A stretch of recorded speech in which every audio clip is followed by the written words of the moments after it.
आज चाहिँ म युए आबुधाबीको सबैभन्दा लामो टनेलभित्र छिर्दैछु है। हाम्रो नेपालमा चाहिँ टनेल छिर्न के लाग्छ रे, पैसा लाग्छ होइन, यहाँ चाहिँ लाग्दैन।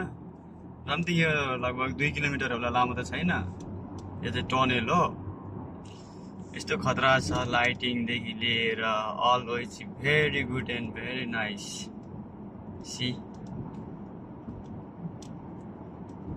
यो युए को आबुधाबी क्यापिटल सिटीको सबैभन्दा लामो टनेल। योभन्दा लामो अन्त कहीँ पनि छैन। म धेरै ठाउँमा छिरेको गएको, यासालिनमा छ, अनि अर्को यो किङ अब्दुल्लादिजमा छ, तर सबैभन्दा लामो भनेको यही हो।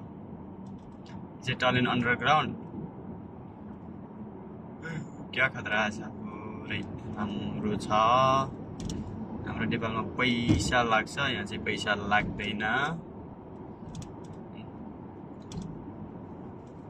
टनेल हो टनेल, स्पिड चाहिँ 80 को मात्र हो। यसमा अलिक बढी हान्यो भने फेरि फुत्लुक्कै 450 रुपियाँ फाइन आउँछ। 400 दिरहम फाइन। त्यसमा चाहिँ झौछ, त्यही भएर बिस्तारै 80 को स्पिडमा बिस्तारै जाने हो। सकिन लाग्यो टनेल। लगभग कति 1 मिनट 2 मिनट समथिङ 2 मिनट लाग्ने रहेछ टनेल क्रस गर्न 80 को स्पिड।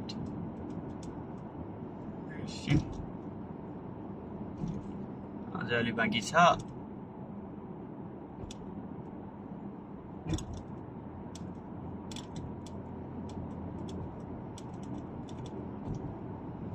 सकिन लाग्यो।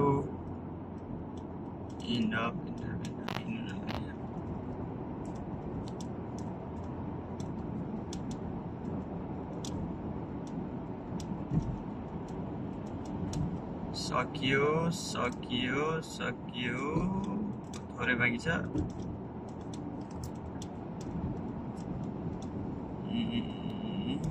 बाहिर निस्क्यो या बाहिर